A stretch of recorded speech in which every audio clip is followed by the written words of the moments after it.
4 levels of structures. Proteins के पास मेरे बच्चे होते हैं 4 लेवल्स ऑफ स्ट्रक्चर्स।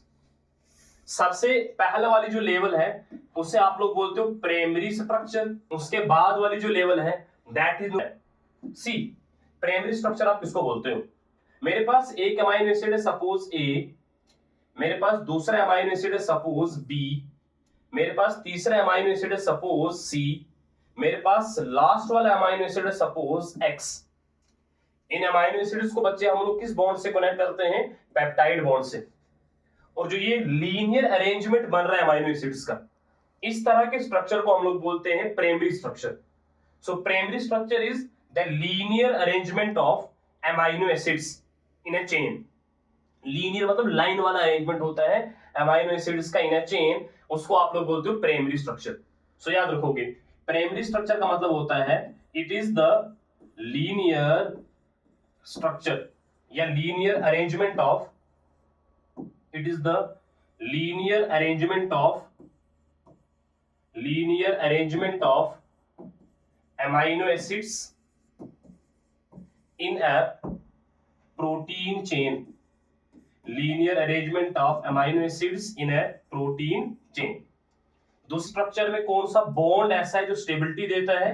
जो बॉन्ड स्ट्रक्चर में प्रेजेंट होता है you all know is peptide bond.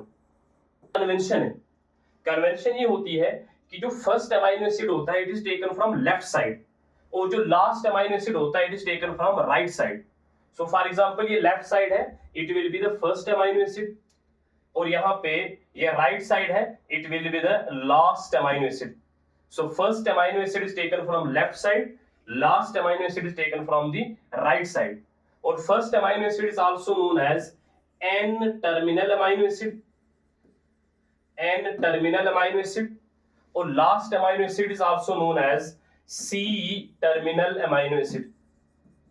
सो आप लोग याद रखोगे, कन्वेंशन ये है कि जो फर्स्ट अमाइनो एसिड होता है it is taken from the left side and is also known as N terminal amino acid, और जो last amino acid it is taken from the right side and is known as C terminal amino acid. Clear? अच्छा, primary structure में example क्या आएगी? एक example आप लोग याद रखोगे, इंसुलिन। इंसुलिन के पास होता है primary structure. Insulin is a protein या हार्मोन हैविंग प्राइमरी स्ट्रक्चर। दूसरी बात याद रखोगे, राइबोसोम्स में जो इमैच्योर प्रोटीन्स बनते हैं उनके पास भी मेरे बच्चे होता है प्राइमरी स्ट्रक्चर। राइबोसोम्स में जो इमैच्योर प्रोटीन्स बनते हैं उनके पास भी मेरे बच्चे होता है प्राइमरी स्ट्रक्चर। ठीक है, नाउ मूविंग ऑन, सेकेंड वाली लेवल होती है सेकेंडरी स्ट्रक्चर। देखो यार, सेकेंडरी स्ट्रक्चर आप किसको बोलते हो? सेकेंडरी स्ट्रक्चर का मतलब होता है इट इज स्पाइरल और कोइल्ड अरेंजमेंट। ये मेरे बच्चे होता है स्पाइरल वाला या कोइल्ड वाला arrangement of amino acids in a chain. Now see, अभी आपने ऐसा स्ट्रक्चर देखा था, आपने बोला ये अमाइनो एसिड्स हैं, बीच में पेप्टाइड बॉन्ड है, और जो लाइन वाला अरेंजमेंट है इस लाइन वाले अरेंजमेंट को आप लोगों ने बोला था प्राइमरी स्ट्रक्चर। अब अगर हम इसी को कन्वर्ट करेंगे ऐसे किसी कोइल्ड स्ट्रक्चर में, अब जो ये कोइल्ड या हेलिकल स्ट्रक्चर बन रहा है इसे हम लोग बोलते हैं मेरे बच्चे सेकेंडरी स्ट्रक्चर। अच्छा, अब ये सेकेंडरी स्ट्रक्चर होता है ये असल में दो तरह का होता है। Another is known as secondary structure हमारे पास दो तरह का होता है। एक को आप लोग बोलते हो अल्फा हेलिक्स, एक को आप लोग बोलते हो बीटा शीट। अच्छा, जो ये अल्फा हेलिक्स है, alpha helix is basically right handed coiled structure. एक एक दो बातें लिखेंगे बस। Right handed coiled structure, right handed coiled structure is known as alpha helix वाला स्ट्रक्चर। अच्छा, अब इस स्ट्रक्चर में सबको पता है, इस स्ट्रक्चर में क्या होगा? इस स्ट्रक्चर में होंगे अमाइनो एसिड्स लाइक दिस, और इन अमाइनो एसिड्स के बीच में जो व्हाइट कलर का बॉन्ड आप लोगों को दिख रहा है, amino acids are connected by peptide bond, we all know. लेकिन एक और बॉन्ड अमाइनो एसिड्स के बीच में होता है जिस बॉन्ड को हम लोग बोलते हैं हाइड्रोजन बॉन्ड। पेप्टाइड बॉन्ड तो होगा ही होगा, हम लोग बोलते हैं हाइड्रोजन बॉन्ड्स। अच्छा, हाइड्रोजन बॉन्ड किस किस के बीच में बनेगा? नाइट्रोजन और हाइड्रोजन के बीच बन सकता है, या ऑक्सीजन और हाइड्रोजन के बीच बन सकता है। This is chemistry, you know. Clear ना? अमाइनो एसिड के पास होगा ना N वाला ग्रुप, और किसी अमाइनो एसिड के दूसरे अमाइनो एसिड के पास होगा H वाला H वाला ग्रुप भी तो होता है, N और H के बीच में बॉन्ड बन सकता है हाइड्रोजन बॉन्ड, या आप लोग बोल सकते हो ऑक्सीजन O और H के बीच में बॉन्ड बन सकता है, that is known as hydrogen bond. ये आप केमिस्ट्री में आपने सीखा होगा। सो सिंपली मेरा कहने का मतलब ये है कि जो अल्फा हेलिकल स्ट्रक्चर बन रहा है, it is possible because of this hydrogen bond between the amino acids. Yes, peptide bond is there, उसके अलावा वाला जो बॉन्ड है हाइड्रोजन बॉन्ड है, हाइड्रोजन बॉन्ड की वजह से ही कोइलिंग होती है। क्लियर? अच्छा, अगर मैं आपसे बोलूं मुझे इसमें एग्जांपल बोलो, एग्जांपल के तौर पे याद रखोगे एक प्रोटीन है जिस प्रोटीन को आप लोग बोलते हो केराटिन, आपके हेयर्स में होता है, स्किन में होता है और नेल्स में होता है। इस केराटिन प्रोटीन के पास होता है अल्फा हेलिकल स्ट्रक्चर। इसके अलावा ट्रोपोमाइसिन के पास भी होता है अल्फा हेलिकल स्ट्रक्चर, उतना याद रखने की जरूरत नहीं, just remember keratin. Number second वाला जो फॉर्म है इसको आप लोग बोलते हो बीटा शीट। अच्छा मेरे बच्चे, जो बीटा शीट होता है इट इज बेसिकली ऐसा स्ट्रक्चर, इट इज ऐसा स्ट्रक्चर मतलब जिगजैग वाला structure. Beta sheet is basically zigzag like arrangement. Beta sheet is basically zigzag like arrangement. और अगेन यहाँ पे एक अमाइनो एसिड दूसरा तीसरा बहुत सारे अमाइनो एसिड से हमें पता है इनके बीच में पेप्टाइड बॉन्ड ऑलरेडी होगा ही होगा। इसके अलावा यहाँ पे होते हैं हाइड्रोजन बॉन्ड्स, लेकिन यहाँ पे याद रखोगे हाइड्रोजन बॉन्ड्स यहाँ पे दो तरह के होते हैं। एक हाइड्रोजन बॉन्ड होगा with in the same chain, इसको आप लोग बोलते हो इंट्रा चेन हाइड्रोजन बॉन्ड। दूसरा होता है बिटवीन टू डिफरेंट चेन्स, इनको आप लोग बोलते हो इंटर चेन हाइड्रोजन बॉन्ड्स। कहने का मतलब ये है यहाँ पे दो तरह के हाइड्रोजन बॉन्ड्स हो सकते हैं, इंट्रा चेन हाइड्रोजन बॉन्ड और inter chain hydrogen bond. Intra chain हो गया with in the same chain, inter chain हो गया between two different chains. Clear? अच्छा, जो ये जिगजैग वाला अरेंजमेंट है इसमें एग्जांपल क्या है? इसमें एग्जांपल होती है फाइब्रोइन, जिसको आप लोग बोलते हो सिल्क प्रोटीन भी। फाइब्रोइन बोलते हो या आप लोग मेरे बच्चे बोलते हो silk protein. Clear? So secondary structure के बारे में याद रखोगे, ये कोइलेड अरेंजमेंट है, इसमें दो पॉसिबिलिटीज है, अल्फा हेलिक्स और इसमें पॉसिबिलिटी है beta sheet. Alpha helix is right handed helical या कोइलेड स्ट्रक्चर। दूसरा पॉइंट याद रखोगे, इसमें बॉन्ड कौन सा होता है? इंट्रा चेन हाइड्रोजन बॉन्ड, या सिंपली आप लोग बोलोगे कि हाइड्रोजन बॉन्ड यहाँ पे प्रेजेंट होता है जो हेलिकल अरेंजमेंट बनाने में रोल प्ले करता है। अच्छा, बीटा शीट में आप लोग बोलोगे कि जिगजैग वाला अरेंजमेंट है, इसमें intra as well as inter chain hydrogen bonds होते हैं। अल्फा हेलिकल में एग्जांपल क्या आ जाएगी? केराटिन। बीटा शीट में एग्जांपल क्या आ जाएगी? फाइब्रोइन या सिल्क प्रोटीन। क्लियर? आपसे एक सवाल पूछ सकते हैं कि सेकेंडरी स्ट्रक्चर की जो स्टेबिलिटी है वो किस बॉन्ड की वजह से आती है, मतलब कोइलिंग किस बॉन्ड की वजह से होती है? कोइलिंग होती है because of hydrogen bond. Secondary structure की जो स्टेबिलिटी है that is because of hydrogen bond. Clear ना? Okay, now number third is tertiary वाला स्ट्रक्चर। नंबर थर्ड मेरे बच्चे होता है टेरिशरी वाला स्ट्रक्चर।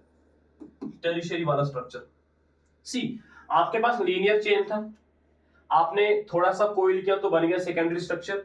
इसी स्ट्रक्चर को आप बहुत ज्यादा कोइल कर रहे हो, जब इस स्ट्रक्चर को आप लोग हाईली कोइल करते हो जो स्ट्रक्चर बनता है that is known as tertiary structure. So tertiary structure के बारे में याद रखोगे, इट इज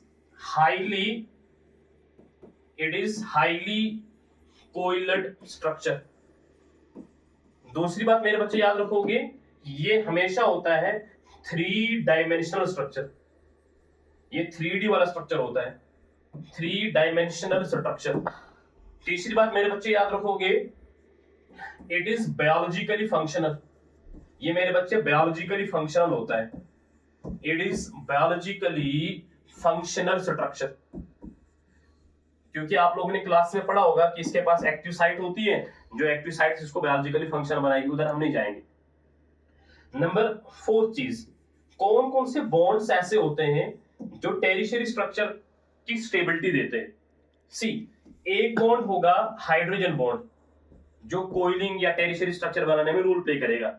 इसके अलावा होते हैं कुछ आयोनिक बॉन्ड्स, इसके अलावा होते हैं हाइड्रोफोबिक बॉन्ड्स, इसके अलावा होते हैं डाइसल्फाइड बॉन्ड्स। कहने का मतलब यह है कि बहुत सारे बॉन्ड्स होते हैं जो टेरिशरी स्ट्रक्चर को स्टेबिलिटी देते हैं। तो जो टेरिशरी स्ट्रक्चर की स्टेबिलिटी है वो बहुत सारे बॉन्ड से आती है। Hydrogen bond is there, ionic bond is there, hydrophobic bond is there, disulphide bond is there, और बाकी बाकी weak weak van der Waals forces भी प्रेजेंट होती हैं, ठीक है ना। अच्छा, इस टेरिशरी स्ट्रक्चर में एग्जांपल आप लोग क्या लिखोगे, हम लोग लिखेंगे एंजाइम्स।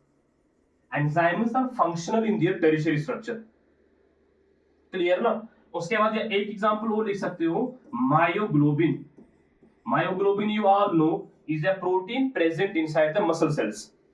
या मसल्स में जो प्रोटीन होता है उस प्रोटीन को आप लोग बोलते हो myoglobin, clear, okay. Number 4 is quaternary structure.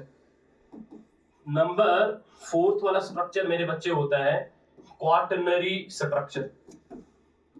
Quaternary structure, अच्छा देखो, क्वाटरनरी स्ट्रक्चर होता है structure which contains two or more than two polypeptide chains. कोई भी स्ट्रक्चर जिसमें 2 या 2 से ज्यादा पॉलीपेप्टाइड चेन्स होते हैं उस स्ट्रक्चर को मेरे बच्चे हम लोग बोलते हैं quaternary structure. So the structure which contains 2 or more than 2 polypeptide chains is known as quaternary structure, clear. अच्छा, क्वाटरनरी स्ट्रक्चर में कौन कौन से बॉन्ड्स होते हैं जो स्टेबिलिटी देते हैं, अगेन आप लोग याद रखोगे हाइड्रोजन बॉन्ड, आप लोग याद रखोगे आयोनिक बॉन्ड, आप लोग याद रखोगे हाइड्रोफोबिक बॉन्ड, ईटीसी। सो 2-3 बॉन्ड्स के नाम याद रख लेना, ये मेंशन कर देना। हाइड्रोजन बॉन्ड होता है, आयोनिक बॉन्ड होता है, हाइड्रोफोबिक बॉन्ड होता है, जो स्टेबिलिटी देते हैं। इसके अलावा एग्जाम्पल के तौर पे क्या याद रखोगे, सब बच्चों को याद होती है एग्जाम्पल हीमोग्लोबिन। अब सबको याद होती है हीमोग्लोबिन। हीमोग्लोबिन के पास होता है क्वाटरनरी स्ट्रक्चर, क्योंकि हीमोग्लोबिन में होते हैं 4 पॉलीपेप्टाइड चेन्स। हीमोग्लोबिन में होते हैं 4 पॉलीपेप्टाइड चेन्स। जैसे अगर आप अडल्ट्स का हीमोग्लोबिन की बात कर रहे होते हो तो उसमें अल्फा वाले 2 चेन्स होते हैं, बीटा वाले 2 चेन्स होते हैं। सो सिंस पॉलीपेप्टाइड चेन्स का नंबर 2 या 2 से ज्यादा है, सो हीमोग्लोबिन का जो स्ट्रक्चर है उसको आप लोग मेरे बच्चे बोल सकते हो क्वाटरनरी स्ट्रक्चर, क्लियर। सो मैंने आपको बोला था कि प्रोटीन्स का जो स्ट्रक्चर होता है वो 4 डिफरेंट लेवल्स पे एग्जिस्ट करता है, primary, secondary, tertiary and quaternary. Primary हो गया लीनियर अरेंजमेंट, सेकेंडरी हो गया कोइलेड वाला स्ट्रक्चर, टेरिशरी हो गया हाईली कोइलेड या हाईली कंपैक्ट स्ट्रक्चर, क्वाटरनरी हो गया पॉलीपेप्टाइड चेन्स का नंबर इज 2 और मोर देन 2, ठीक है ना। फिर एग्जांपल के तौर पे याद रखोगे प्राइमरी में जो इमैच्योर प्रोटीन्स होते हैं, सेकेंडरी में याद रखोगे केराटिन और फाइब्रोइन, टेरिशरी में याद रखोगे एंजाइम्स और मायोग्लोबिन, क्वाटरनरी में याद रखोगे हीमोग्लोबिन। हीमोग्लोबिन के पास होता है क्वाटरनरी स्ट्रक्चर, क्लियर ना, इतना समझ आया, ओके। सो क्वेश्चन हमारा यही था, थोड़ा सा प्रोटीन्स के फंक्शंस के बारे में। सी, आप सबको 2-4 फंक्शंस याद होने चाहिए। सबसे पहला वाला फंक्शन, प्रोटीन्स बनाते हैं enzymes. Proteins form enzymes which can have diversity of the functions. For example के तौर पे हम लोग लेंगे ट्रिप्सिन। ट्रिप्सिन एक डाइजेस्टिव एंजाइम की तरह एक्ट करती है, सब लोगों को पता है। Trypsin is basically a digestive enzyme जो प्रोटीन्स को ही डाइजेस्ट करती है, लेकिन असल में ट्रिप्सिन आई कहां से, ट्रिप्सिन खुद बनती है प्रोटीन से। सो प्रोटीन्स का एक फंक्शन होता है कि proteins can form enzymes like trypsin which is a digestive enzyme. Number 2, proteins can form hormones. Proteins can form hormones, बहुत सारे हार्मोन्स प्रोटीन से बनते हैं जिनके बहुत ज्यादा फंक्शंस होते हैं। फॉर एग्जांपल एक हार्मोन का नाम सारे लोग याद रखेंगे, इंसुलिन, जो हाइपोग्लाइसीमिक हार्मोन है, जो ग्लूकोज को कम करता है, ठीक है। नंबर 3 याद रखोगे, proteins can act like the receptors. Proteins can act like the receptors. आप सबको पता है रिसेप्टर एक ऐसा मॉलिक्यूल होता है जिसके साथ लाइगेंड या केमिकल बाइंड होगा, वो ये केमिकल के सिग्नल को ट्रांसमिट करने में रोल प्ले करता है। असल में जो ये रिसेप्टर्स होते हैं, receptors are basically the proteins. Receptors are basically what, proteins, clear. Number 4 याद रखोगे, ट्रांसपोर्टर्स।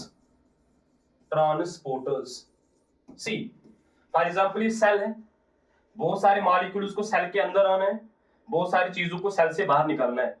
अंदर लाने के लिए और बाहर निकालने के लिए कुछ ट्रांसपोर्टर्स की जरूरत होती है।